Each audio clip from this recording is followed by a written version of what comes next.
O céu escurecia sobre Jerusalém. Mas o que se aproximava não era apenas a noite. Era o 3º ano do reinado de Joaquim, rei de Judá. No horizonte, avançava impiedosamente uma tempestade de ferro e fogo. A Babilônia despertara. Os portões sagrados caíram. O templo foi profanado. Príncipes e sacerdotes foram acorrentados. Seus gritos silenciados pela poeira do exílio. Entre eles estava um jovem cujo destino mudaria o curso da história. Seu nome era Daniel. Mas esta não é apenas a história de um prisioneiro. Não é só o relato de um profeta em terra estrangeira. É o início de uma guerra invisível entre reinos humanos e decretos eternos. É um sussurro dos séculos, um aviso para todos os tempos.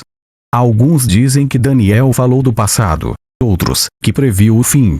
E se as palavras seladas por séculos estiverem prestes a se cumprirem, e os sábios entenderem? Jerusalém arde. O céu se cobre de nuvens negras, como se os próprios céus chorassem pelo que acontecia. Entre gritos, o tinir de espadas e o estrondo de muros desabando, o exército babilônico avança sem piedade. Nabucodonosor, rei da Babilônia, observa a cidade sagrada ser conquistada. Seus olhos não mostram misericórdia. Ao seu lado, conselheiros anotam nomes, riquezas e ordens. Separam os jovens mais promissores dentre as ruínas. 4 adolescentes são arrastados: Daniel, Ananias, Misael e Azarias. Suas roupas estão sujas, mas seu olhar permanece firme. Eles são levados a uma terra estrangeira, onde seus nomes, cultura e fé serão testados. No coração da Babilônia, os portões do palácio se abrem como a boca de um monstro faminto. Lá, sob o comando de Aspenaz, o chefe dos oficiais do rei, os jovens são rebatizados. Daniel torna-se Beltesazar. Ananias, Sadraque, Misael, Mesaque e Azarias recebe o nome de Abed-nego. No salão de treinamento, servem-se iguarias finas, carnes suculentas e vinhos aromáticos. Mas Daniel desconfia. Não era apenas comida. Era uma consagração. Os alimentos e a bebida haviam sido oferecidos aos deuses babilônicos. Corajosamente, ele se aproxima de Aspenaz. Peço que não me faça contaminar-me com a comida e o vinho do rei. Aspenaz hesita. Simpatiza com Daniel, mas teme a ira de Nabucodonosor. Daniel insiste e propõe um teste. Experimente com seus servos por 10 dias. Dê-nos apenas legumes para comer e água para beber. Depois, compare nossa aparência com a dos outros jovens. A proposta é aceita. Passam-se 10 dias. Daniel e seus amigos parecem saudáveis, mais fortes que todos. Impressionado, Aspenaz permite que continuem com sua dieta. Com o passar dos dias, o Deus de Israel honra a fidelidade dos jovens. Eles se destacam em conhecimento, literatura e sabedoria. Especialmente Daniel, a quem é concedido algo a mais: o dom de interpretar visões e sonhos. Ao final dos 3 anos de treinamento, os jovens são levados à presença do rei Nabucodonosor. O salão do trono é gigantesco, dourado, opulento. O rei os observa atentamente, faz perguntas e testa seu raciocínio. Ao final da audiência, ele se levanta e declara: em toda a minha corte, não há ninguém que se compare a esses 4. Eles são nomeados para posições importantes. Daniel, em particular, recebe a atenção direta do rei. Mas a paz é breve. Uma perturbação abala o trono da Babilônia. Numa noite, Nabucodonosor acorda com o rosto banhado em suor. Seu coração acelera. Ele se revira na cama, respira fundo e tenta se lembrar, mas o sonho some como neblina. Algo inquietante permanece em sua alma. Ele chama os magos, encantadores e astrólogos. Tive um sonho que me perturba profundamente. Quero saber o que sonhei e seu significado. Os sábios se entreolham, confusos. Conte-nos o sonho, ó rei, e nós o interpretaremos. Mas Nabucodonosor se enfurece. Recuso-me. Vocês devem me dizer tanto o sonho quanto sua interpretação. Se não o fizerem, serão cortados em pedaços, e suas casas, transformadas em montes de entulho. O medo se espalha como fogo. Nenhum homem pode ler a mente de outro. Nenhum sábio ousa falar. O rei, enfurecido, emite um decreto de morte para todos os sábios da Babilônia. Daniel, ao saber do decreto, procura Arioque, o capitão da guarda encarregado das execuções. Por que o rei está tão apressado? Ao entender a gravidade da situação, Daniel pede tempo. Peça ao rei que me conceda um prazo. Ele se retira com seus amigos, e juntos fazem o que sabem. Oram. De joelhos, clamam ao Deus dos céus. Ó Deus dos meus pais, eu te louvo e agradeço, pois me deste sabedoria e poder e revelaste o que pedimos. Tu revelaste o sonho do rei. Naquela noite, Daniel tem uma visão. O mistério é desvendado. No dia seguinte, ele se apresenta a Arioque. Não matem os sábios da Babilônia. Leve-me ao rei, e eu lhe direi a interpretação. O destino agora o chama para o salão do trono. Passos firmes, olhar resoluto. A multidão espera em silêncio diante de Nabucodonosor. Daniel não se gaba. Nenhum sábio, encantador ou adivinho pode revelar este mistério. Mas há um Deus nos céus que revela mistérios. E ali, naquele momento sagrado, o jovem hebreu começa a revelar o conteúdo do sonho que o rei esquecera. É uma enorme estátua com cabeça de ouro, peito de prata, ventre de bronze, pernas de ferro e pés de ferro e barro. A respiração do rei para. Daniel continua. Tu, ó rei, és a cabeça de ouro. Depois de ti, surgirá um reino inferior. Depois, um terceiro de bronze e um quarto reino, forte como o ferro. No fim, virá um reino que Deus estabelecerá, o reino eterno que jamais será destruído. O trono de Nabucodonosor treme diante da grandeza da revelação. O rei se curva diante de Daniel, em admiração. Certamente, teu Deus é o Deus dos deuses e o Senhor dos reis. Daniel é promovido. Seus amigos recebem altos cargos na província. O nome do Deus de Israel começa a ecoar pelas paredes da Babilônia. Mas no coração do rei, algo começa a mudar. O orgulho cresce, e logo uma nova prova de fogo se aproxima. Os dias passam. O brilho dourado do trono babilônico reflete a crescente vaidade de Nabucodonosor. Ainda impressionado pela revelação do sonho, o rei se vê como o centro de todo o poder. Apesar do aviso profético de que outros reinos viriam depois do seu, Nabucodonosor decide reescrever seu próprio destino. Ele ordena a construção de uma estátua colossal de 27 metros, inteiramente de ouro, da cabeça aos pés, um desafio direto à visão que recebera. A estátua é erguida na planície de Dura, como símbolo de sua glória eterna. Um decreto é emitido. Quando ouvirdes o som da trombeta, da flauta, da harpa, da lira, da gaita e de todo tipo de música, prostrem-se e adorem a imagem que o rei Nabucodonosor ergueu. Quem não se prostrar será lançado imediatamente numa fornalha ardente. A multidão se curva. Músicos tocam. Homens e mulheres se ajoelham como ondas dobradas diante de uma tempestade. Mas 3 figuras permanecem de pé. No meio da multidão prostrada, Sadraque, Mesaque e Abed-nego desafiam o decreto real. A notícia chega rapidamente ao palácio. Conselheiros invejosos correm até o rei. Ó rei, tu decretaste que quem não se prostrasse seria lançado na fornalha. Mas há judeus que não adoram teus deuses, nem a imagem de ouro que ergueste. Furioso, Nabucodonosor ordena que os 3 jovens sejam trazidos à sua presença. Sua expressão é sombria. Ele lhes dá uma última chance. É verdade que não adorais minha imagem. Se vos prostrardes agora, tudo ficará bem. Mas se não o fizerdes, sereis lançados imediatamente na fornalha. E que Deus poderá vos salvar de minhas mãos. Sadraque, Mesaque e Abed-nego respondem com coragem. O Nabucodonosor, não precisamos defender-nos diante de ti. Se formos lançados na fornalha ardente, o Deus a quem servimos pode nos livrar. Mas mesmo que não nos livre, saiba, ó rei, que não serviremos a teus deuses, nem adoraremos a imagem que ergueste. Silêncio. O trono treme de raiva. O rei ordena que a fornalha seja aquecida 7 vezes mais. Soldados amarram os jovens. A fornalha ruge como um monstro faminto. Os homens que os lançam morrem queimados. Mas os 3 caem no fogo e não gritam. O rei se levanta de repente. Seus olhos se arregalam. Ele pergunta, perplexo: não lançamos 3 homens amarrados ao fogo? Sim, ó rei. Mas vejo 4 homens soltos, caminhando no meio do fogo, ilesos. E o quarto parece um filho dos deuses. Nabucodonosor se aproxima da fornalha e grita: Sadraque, Mesaque e Abednego, servos do Deus Altíssimo, saí e vinde aqui. Eles saem. Suas roupas não estão queimadas. Nenhum fio de cabelo foi consumido.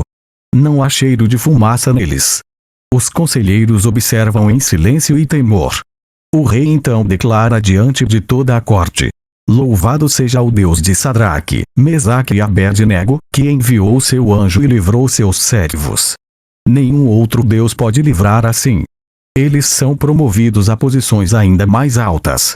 Mas, no fundo, o rei permanece dividido entre medo e orgulho. Uma luta interna começa a crescer. Numa noite, enquanto a cidade dorme, o rei tem outro sonho. Desta vez, é diferente. Ele vê uma árvore gigantesca que toca o céu e é visível até os confins da terra. Seus ramos alimentam e abrigam todas as criaturas. Mas o mensageiro celestial desce e grita: Cortem a árvore, podem seus ramos, espalhem seus frutos, mas deixem o toco com as raízes presas com ferro e bronze. Que a mente humana lhe seja tirada e lhe seja dado o coração de um animal, até que reconheça que o Altíssimo domina sobre os reinos dos homens. O rei acorda perturbado. Chama Daniel. O ambiente na sala é tenso. Daniel ouve o relato em silêncio. No fim, fica pasmo. Sua expressão muda. Nabucodonosor percebe. Não tenhas medo de me dizer, Beltesazar. O que significa o sonho? Daniel respira fundo e responde: Ó rei, que este sonho se aplique a teus inimigos. A árvore és tu. Tu cresceste e te tornaste poderoso. Tua grandeza chega aos céus, mas serás expulso entre os homens e viverás como animal. Comerás capim como um boi. Isso durará 7 tempos, até que reconheças que o Altíssimo domina sobre os reinos dos homens. O rei fica em silêncio. Daniel, com compaixão, súplica: Ó rei, aceita meu conselho. Renuncia a teus pecados e pratica a justiça. Talvez então prolongues tua prosperidade. Mas o tempo passa, e o orgulho vence. 12 meses depois, enquanto passeia no terraço do palácio, Nabucodonosor contempla a cidade. Não é esta a grande Babilônia que eu construí como residência real com meu poder e para a glória de minha majestade? Antes que a frase termine, uma voz ecoa dos céus: Ó rei Nabucodonosor, tua autoridade real te foi tirada. No mesmo instante, ele enlouquece. É expulso do palácio, vive nos campos, come como os bois. Seu corpo se molha com orvalho. Seus cabelos crescem como penas de águia. Suas unhas, como garras de pássaro. A glória do homem mais poderoso da terra se reduz à humilhação. Ao final dos 7 tempos, o rei ergue os olhos ao céu. Sua razão retorna. Ele se ajoelha e declara com voz embargada: Louvado seja o Altíssimo. Honra e glória ao que vive para sempre. Seu reino é eterno. Ele humilha os que andam com orgulho. Restaurado ao trono, Nabucodonosor reconhece que há um Deus acima de todos os tronos da terra. Mas a Babilônia não durará para sempre. Logo outro rei surgirá. Um que desprezará o sagrado e cujo fim será selado por uma mão invisível. O tempo passa. Nabucodonosor desaparece dos registros. O trono da Babilônia agora pertence a Belsazar, neto do antigo rei. Mas, ao contrário do avô, que aprendeu a temer o Deus dos céus, Belsazar se entrega à zombaria, à arrogância e à idolatria desenfreada. É noite. O palácio está repleto de música e vinho. Um banquete suntuoso é oferecido a 1000 nobres. Mulheres dançam. Sacerdotes pagãos entoam cantos profanos. O ambiente é de embriaguez e decadência. No meio da euforia, o rei tem uma ideia macabra. Tragam os cálices de ouro e prata tirados do templo do deus hebreu em Jerusalém. Vamos brindar com eles. As relíquias sagradas, consagradas ao Deus de Israel, são agora profanadas num ritual de escárnio. Belsazar ergue um cálice. Aos deuses de ouro, prata, bronze, ferro, madeira e pedra. Todos riem, bebem, celebram. Mas então a sala cai em um silêncio repentino e gelado. Uma mão aparece, sem corpo, apenas dedos luminosos e sobrenaturais, escrevendo palavras de fogo na parede do palácio, diante de todos. Pânico. Os músicos param. Os copos caem no chão. Belsazar empalidece. Suas pernas tremem. Seus joelhos batem um no outro. Ele grita: chamem os magos, os adivinhos, os encantadores. Quem decifrar estas palavras será vestido de púrpura, receberá uma corrente de ouro e será o terceiro no reino. Mas ninguém entende a inscrição. O mistério paralisa a corte, até que a rainha-mãe, ouvindo o alvoroço, entra na sala e diz com reverência: ó rei, não te perturbes. Entre nós há um homem em quem habita o espírito dos deuses santos. Nos dias de teu avô Nabucodonosor, ele revelou sonhos e mistérios. Seu nome é Daniel. Daniel é trazido. Agora idoso, seu rosto carrega a sabedoria e firmeza. Ele observa a cena, os cálices no chão, o vinho derramado, a escrita flamejante ainda pulsando na parede. Belsazar tenta seduzi-lo com promessas. Se interpretares estas palavras, serás vestido de púrpura, receberás ouro e governarás ao meu lado. Mas Daniel recusa. Podes ficar com teus presentes. Dá teus prêmios a outro. Ainda assim, lerei a inscrição e direi ao rei seu significado. O silêncio se aprofunda. Todos os olhos se fixam nele. O Deus Altíssimo deu a Nabucodonosor poder, glória e majestade.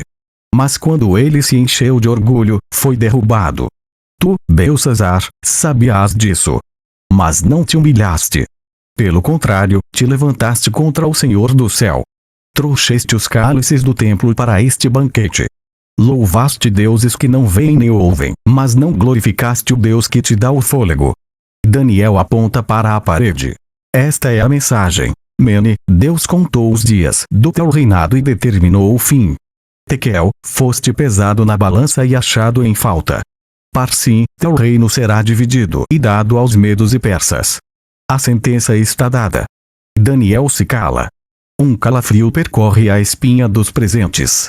Belsazar, atônito, ainda cumpre sua palavra. Veste Daniel de púrpura, coloca ouro em seu pescoço e o declara o terceiro no reino. Mas já é tarde. Naquela mesma noite, enquanto o rei dorme bêbado e a cidade se afoga em arrogância, Ciro, o persa, e Dário, o medo, invadem a Babilônia pelas águas do rio Eufrates, secretamente desviadas. Sem resistência, os portões são tomados. Belsazar é morto, e a Babilônia cai diante do novo império, o Império Medo-Persa. Daniel, agora em idade avançada, mais uma vez sobrevive à queda de um reino. Seu nome, fidelidade e sabedoria são reconhecidos até sob a nova administração. Dário, o medo, torna-se rei, e Daniel encontra favor diante dele. O novo rei organiza o império em 120 províncias, governadas por sátrapas, e nomeia 3 supervisores para coordená-las. Daniel é um deles. Rapidamente, ele se destaca tanto que Dário pensa em colocá-lo sobre todo o reino. A inveja brota como erva daninha entre os outros oficiais. Eles conspiram em segredo, mas não encontram falha em Daniel. Nenhuma corrupção, negligência ou desvio. Nunca acharemos nada contra ele, exceto algo relacionado à lei do seu Deus. Assim, eles enganam o rei com lisonjas. Ó rei Dário, vive para sempre. Propomos que estabeleças um decreto real. Por 30 dias, quem orar a qualquer deus ou homem, exceto a ti, ó rei, será lançado na cova dos leões. O rei, lisonjeado, assina a lei sem saber o alvo real da conspiração. Daniel ouve o decreto, mas não muda sua rotina. 3 vezes ao dia, como sempre, ele se ajoelha em seu quarto, com as janelas abertas para Jerusalém, e ora ao seu Deus. Espias observam, correm ao rei com a acusação. Daniel, um dos exilados de Judá, não obedeceu ao decreto. Ele continua a orar 3 vezes ao dia. Dário fica angustiado. Tenta encontrar um jeito de salvá-lo.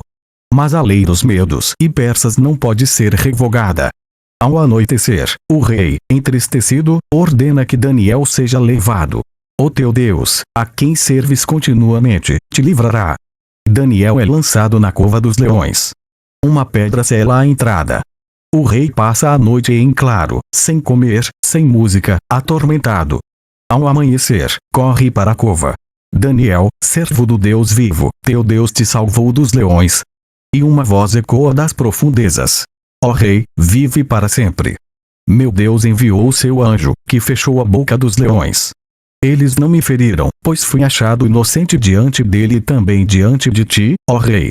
Dário se alegra. Ordena que Daniel seja tirado dali sem um arranhão e que os homens que o acusaram sejam lançados na cova. Os leões os devoram antes mesmo de tocarem o chão. Dário emite um novo decreto. Todos devem adorar e temer o Deus de Daniel, pois ele é o Deus vivo, que permanece para sempre. Seu reino não será destruído. Seu domínio não terá fim. A fé de Daniel brilha mais do que nunca. Mas nem ele imagina que em breve começará a ter visões além de seu tempo, revelações apocalípticas que abrangem reinos e séculos. Os dias de ação e política ficam para trás. Daniel agora está em sua velhice. Os traços juvenis deram lugar a uma expressão sábia e serena. Ainda respeitado nos altos círculos do novo império, ele dedica suas noites à meditação, ao jejum e à oração. Mas a paz que o cerca por fora contrasta com o que começa a acontecer por dentro. Deus começa a revelar visões. Numa noite silenciosa, Daniel adormece em seu quarto. A cortina balança com o vento. Ele acorda com o coração acelerado. Acabara de testemunhar algo que palavras humanas mal podem descrever. Tive uma visão durante a noite. Vi 4 ventos do céu agitando o grande mar, e 4 grandes feras, diferentes umas das outras, subiram do mar. A primeira era como um leão com asas de águia. Enquanto eu olhava, suas asas foram arrancadas. Ela foi erguida do chão e recebeu mente humana. A segunda parecia um urso, levantado de um lado, com 3 costelas entre os dentes. Foi-lhe dito: levanta-te e devora muita carne. A terceira era como um leopardo com 4 asas nas costas e 4 cabeças, e foi-lhe dado domínio. Mas a quarta era diferente, terrível, assustadora, muito forte. Tinha grandes dentes de ferro. Devorava e despedaçava, e o que sobrava, pisava com os pés. Diferente de todas as anteriores, tinha 10 chifres. Enquanto eu observava os chifres, outro pequeno surgiu, derrubando 3 dos primeiros. Tinha olhos como os de um homem e uma boca que falava com arrogância. Enquanto eu olhava, tronos foram colocados, e o ancião de dia se assentou. Suas vestes eram brancas como a neve, e os cabelos de sua cabeça, como lã pura. Seu trono era chamas de fogo. O rio de fogo fluía diante dele. Milhares o serviam. Milhões estavam diante dele. Os livros foram abertos. Daniel observa a cena com temor. O chifre pequeno continua a falar contra o Todo-Poderoso. Mas então vi alguém como um filho do homem, vindo com as nuvens do céu. Ele se aproximou do ancião de dias e foi conduzido à sua presença. Foi-lhe dado domínio, glória e um reino eterno. Daniel acorda suando, cai de joelhos.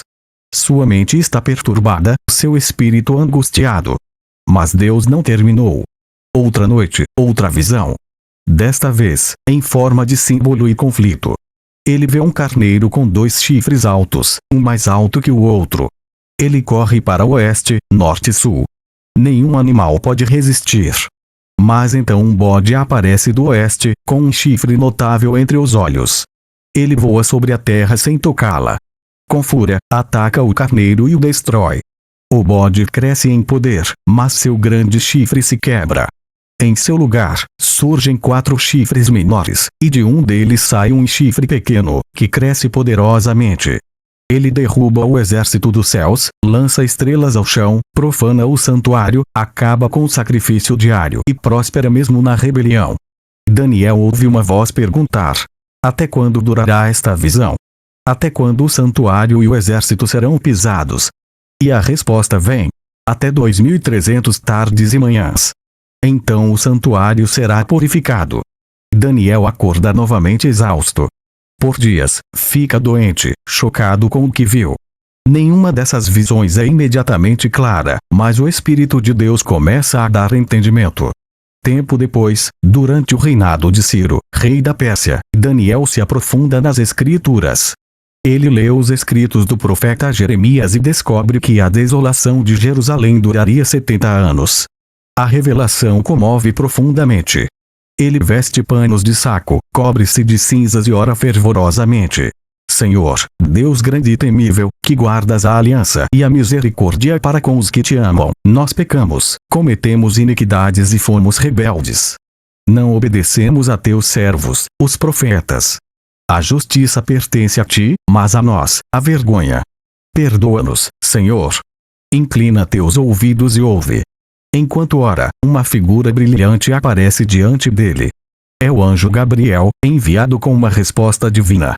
Daniel, vim agora para dar-te sabedoria e entendimento. Desde o início de tuas súplicas, a ordem foi dada, e eu vim para informar-te. Tu és muito amado. Gabriel revela a profecia das 70 semanas. 70 semanas estão determinadas sobre teu povo e tua santa cidade, para dar fim à transgressão, para selar os pecados, expiar a iniquidade, trazer justiça eterna, selar visão e profecia e ungir o santo dos santos. Daniel ouve atentamente. Gabriel continua. Desde a ordem para restaurar Jerusalém até o ungido, o príncipe, haverá 7 semanas e 62 semanas. Depois, o ungido será morto e já não estará. A cidade e o santuário serão destruídos.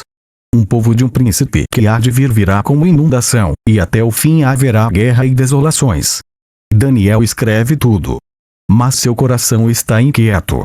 Os números, os tempos, os eventos, tudo aponta para algo muito além de sua era. Ele vê, ainda em visão, um tempo de angústia que virá sobre o povo de Deus. Mas também houve uma promessa. Os sábios resplandecerão como o fulgor do firmamento, e os que conduzem muitos à justiça, como as estrelas, para sempre.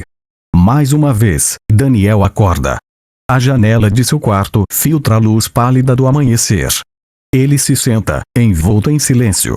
Seu rosto traz as marcas de quem viu o invisível, e seus olhos têm a profundidade de quem viajou pelo tempo.